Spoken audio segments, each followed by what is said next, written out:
బాలు తన చెల్లెలి మౌనికను తనను పరాయివాడిలా చూసిన తీరు గుర్తు చేసుకొని లోపల లోపల కుమిలిపోతూ ఉంటాడు. ఈ పరిస్థితిని గమనించిన మీనా అతనికి ధైర్యం చెబుతూ మౌనిక ఉద్దేశపూర్వకంగా అలా ప్రవర్తించలేదని ఓదారుస్తుంది. అయినప్పటికీ మీనా మనసులో మౌనిక ప్రవర్తనపై అనుమానం పెరుగుతూనే ఉంటుంది. ఇదే సమయంలో సంజు అసలు స్వరూపం బయటపడుతుంది.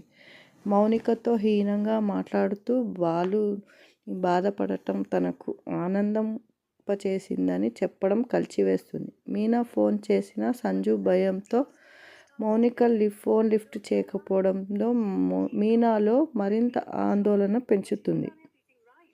మరోవైపు అజ్ఞాత లెటర్ మనోజ్ను తీవ్ర భయానికి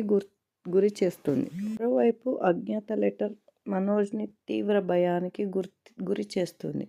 తల్లిని అవమానించిన మనోజ్పై ప్రభావతి కోపంతో చేయి చేసుకోవడం కుటుంబంలో ఉద్రిక్తతను పెంచుతుంది. మరుసటి రోజు బాలు తన రెండో కారును తండ్రి సత్యం చేత రాజేష్కి కిరాయికి ఇవ్వగా మనోజ్ వెటకార వ్యాఖ్యలు చేస్తాడు. దీనికి మీనా ఘాటుగా సమాధానం ఇవ్వడంతో గొడవలు ముదురుతాయి.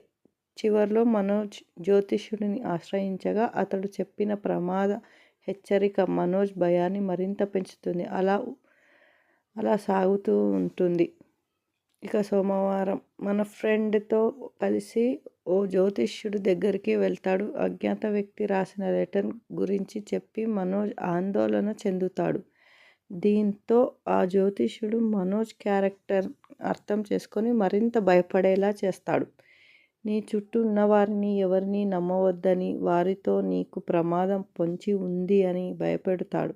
అంతేకాదు తాను చెప్పిన మాటలను నిర్లక్ష్యం చేస్తే భవిష్యత్తులో అడుక్కు తినాల్సి వస్తుందని హెచ్చరిస్తాడు. ఆ మాటలతో మనోజ్ మరింత భయాందోళనకు చెందుతాడు. దీంతో ఈ ముప్పు నుండి ఎలాగైనా తనని బయటపడేలా చేయమని జ్యోతిష్యుని పరిహారం కోరుతాడు. దీంతో ఆ జ్యోతిష్యుడు తాను చెప్పినట్లుగా రోజుకో విధమైన రంగు దుస్తులను వేసుకోవాలని, ఆ రంగుల బట్టలే నీకు రక్షణ కవచంగా నిలుస్తాయని చెప్తాడు. అలాగే తన చుట్టూ ఉన్న వారిని ఎవరిని కూడా నమ్మకూడదని, తన బట్టలను తానే పరిశుభ్రం చేసుకోవాలని సూచిస్తాడు. ఇక స్వామీజీ చెప్పినట్లుగానే మనోజ్ అలాగే చేస్తాను స్వామీజీ అని చెప్తాడు. వెంటనే చొక్కా తీసేసి కండువా కప్పుకుంటాడు. అదేవిధంగా ఇంటికి వెళ్తాడు. మనోజ్ని అలా చూసిన వారందరూ షాక్ అవుతారు. తన వింత ప్రవర్తనను చూసి ప్రభావతి చాలా షాక్ అవుతుంటుంది. ఏంట్రా ఇలా చేస్తున్నావు అంటే తనకు జ్యోతిష్యుడు చెప్పాడమ్మా, అందుకోసమే నేను ఇలా చేస్తున్నానని మనోజ్ చెప్తాడు. తనని ఎవరూ ముట్టుకోవద్దని ఈ విషయాన్ని గమనించిన బాలు మనోజ్ని ఎగతాళి చేస్తాడు. ఇది ఇలా ఉంటే బాలు తన కొత్త గది నిర్మాణం కోసం డబ్బులు జమ చేయాలని ఒక కిట్టి బాక్స్ను ఇంటికి తీసుకొని వస్తాడు. ఇది చూసి సత్యం ప్రశ్నించగా తాను నిర్మించే గది కోసం ఇందులో డబ్బులు జమ చేయబోతున్నాను నాన్న అని, అందుకోసమే ఈ బాక్స్ను తీసుకొని వచ్చాను అని చెబుతాడు. కానీ ప్రభావతి మాత్రం బాలుని హేళన చేస్తూ ఇలా చేస్తే ఇంకో 25 సంవత్సరాలు అయినా ఈ గది కట్టలేరని, అయినా గుడి ముందు అడుక్కు తినేవారిలా ఉంటుందిరా అని తక్కువ చేసి మాట్లాడుతూ ఉంటుంది. దీంతో బాలు తన తల్లిని చూస్తాడు ఆగ్రహంగా. మీనా కూడా ఆగ్రహంతో మాట్లాడే ముందు జాగ్రత్త చూసి మాట్లాడండి, కండు కనిపించకపోతే మామయ్య గారి కళ్ళజోడు అప్పు తీసుకొని పెట్టుకొని చూడండి, అక్కడ ఉన్నది బాలు, మనోజ్ కాదు అంటూ చురకలేస్తుంది. ఇంతలోనే రోహిణి ఇంటికి చేరుకుంటుంది. అనవసరంగా తన భర్తని గురించి తక్కువ చేసి మాట్లాడకండి అంటూ మీనాను హెచ్చరిస్తుంది. ఆ మాటలు మొదట గదిలోకి వెళ్ళి మాట్లాడు, మీ ఆయనను చూస్తే నువ్వే ఆశ్చర్యపోతావు, ఆయన వేషం ఆయన కథ అంటుంది మీనా. దీంతో కంగారుగా రోహిణి తన బెడ్రూమ్లోకి వెళ్తుంది.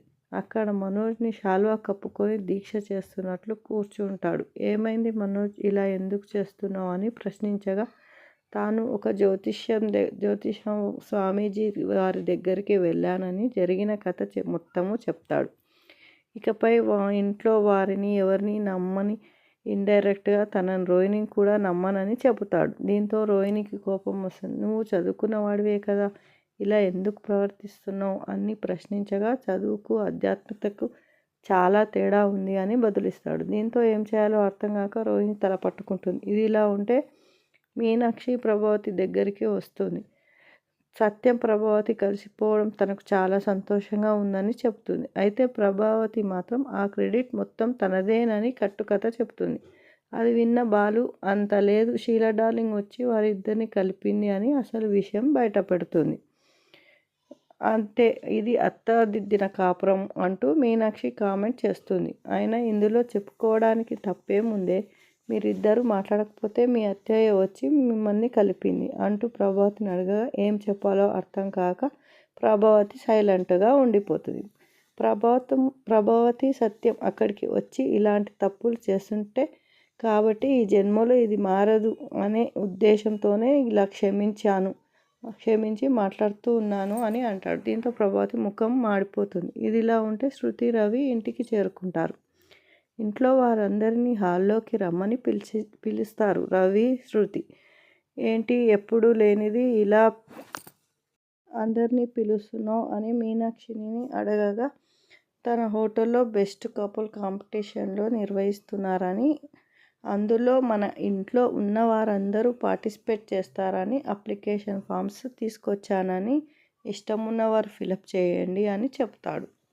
అంటే మీ అమ్మా నాన్న కూడా పాల్గొనవచ్చా అని మీనాక్షి ప్రశ్నిస్తుంది. అవును, ఏ వయసు ఉన్నవారైనా సరే ఇందులో పాల్గొనవచ్చు అని రవి బదిలిస్తాడు. కానీ ప్రభావతికి తనకి ఇష్టం లేదని తన పెద్ద కొడుకు మనోజ్ని కాంపిటీషన్లో పాల్గొనమని రోహిణిని మనోజ్ల జంట బెస్ట్ కపుల్స్ అని చెబుతుంది. ఆ మాటలతో బాలుకి కోపం వస్తుంది. మరొక సర్టిఫికెట్ ఇవ్వనవసరం లేదు, మేము ఏంటో మాకు తెలుసు అంటూ చురకలేస్తాడు. ఇక మనోజ్ అయితే తన స్టేటస్కి తగ్గ లెవెల్ని ఇలాంటి చిన్న చిన్న కాంపిటీషన్లో తాను పాల్గొనలేనని చెబుతాడు. ఇలా పోటీలో పాల్గొనడానికి అయిష్టం చూపడంతో ప్రైజ్ మనీ ₹1,00,000 అని చెబుతాడు రవి. దీంతో వెంటనే మనోజ్ ఏంటి ప్రైజ్ మనీ ₹1,00,000 అని షాక్ అవుతాడు. ప్రభావతి కూడా ఆ ప్రైజ్ మనీ వినగానే షాక్ అవుతుంది. బాలు, మీనా మాత్రం ₹1,00,000 ప్రైజ్ మనీ ఇస్తున్నారు అంటే ఊరికే ఎవరులే అని సైలెంట్గా అవుతారు. దీంతో మనోజ్ వారిని హేళన చేస్తాడు. వారు అడిగే ప్రశ్నలకు ఏం సమాధానం చెప్పాలో తెలియక పోటీ నుండి తప్పుకున్న వాడిని తక్కువ చేసి మాట్లాడతాడు. దీంతో మీనా ఆగ్రహంతో అయినా ఏం ప్రశ్నిస్తారు, ₹4,00,000 ఎలా వెతుకెళ్లాలనా, లేకపోతే 4,00,000 ఎలా మోసం చేయాలని ప్రశ్నిస్తారా, తమ్ముని భార్య నగలు ఎలా ఎత్తుకెళ్లాలని అడుగుతారా అంటూ దిమ్మ తిరిగిపోయేలా రిప్లై ఇస్తుంది. దీంతో ఒక్కసారిగా మనోజ్ నోరు మూసుకుంటాడు. అయినా ఇలాంటి కాంపిటీషన్లో పార్టిసిపేట్ చేయమని బాలు, మీనాలు అక్కడ నుండి వెళ్ళిపోతారు. ఇక రోహిణి కూడా తన వర్క్ ఉందని, ఇంత బిజీ షెడ్యూల్లో ఇలాంటి పోటీలో పాల్గొనడం తన వల్ల కాదని వెళ్ళిపోతుంది. కానీ మనోజ్ మాత్రం ₹1,00,000 ప్రైజ్ మనీ విని ఎలాగైనా సంపాదించాలని, ఆ పోటీలో పాల్గొనాలని భావిస్తాడు. ఈ క్రమంలో రోహిణి దగ్గరికి వెళ్ళి కన్విన్స్ చేస్తే ప్రయత్నం చేస్తాడు. మనోజ్ ఎలాగైనా ఈ పోటీలో పాల్గొనాలి, తన టాలెంట్ ఏదో కాంపిటీషన్లో చూపించి ₹1,00,000 గెలుస్తానని తన గొప్పలను చెప్పుకునే ప్రయత్నం చేస్తాడు. బిజినెస్ బాగానే ఉంది కదా, ఇలాంటి పోటీలు మనకు అవసరమా అని అడగగా లక్ష్మీదేవి వస్తున్నప్పుడు వద్దని చెప్పకూడదని అంటాడు. దీంతో రోహిణి కూడా సరే ఆ పోటీలో పార్టిసిపేట్ చేద్దామని చెబుతుంది. తనకే ₹1,00,000 ప్రైజ్ మనీ వచ్చినట్లు భావిస్తాడు. ఇక అప్కమింగ్ ఎపిసోడ్లో బెస్ట్ కపుల్ కాంపిటీషన్ ఒకరికి తెలియకుండా ఒకరు పాల్గొంటారు. మొదట మనోజ్ ఎవరికి చెప్పకుండా కాంపిటీషన్కి వస్తాడు. ఆ తర్వాత సత్యం, ప్రభావతి కాంపిటీషన్కి చేరుకుంటారు. ఆ తర్వాత మీనా, బాలు కూడా పోటీకి వస్తారు. ఒకరికి చెప్పకుండా ఒకరు ఆ పోటీలో పాల్గొంటారు. కాస్త ఉద్రిక్తతలు నెలకొంటాయి. అయితే ఈ పోటీలో ఆదర్శ దంపతులు అనే అవార్డు ఎవరికి వస్తుందో తెలియదు, ఆ ప్రైజ్ మనీ ఎవరికి అందబోతుందో అనేది తెలియదు. అనేది ఉత్కంఠంగా ఇది చూడాలి. అప్కమింగ్ సీరియల్ ఎలాంటి పరిణామాలు చోటు చేసుకుంటాయో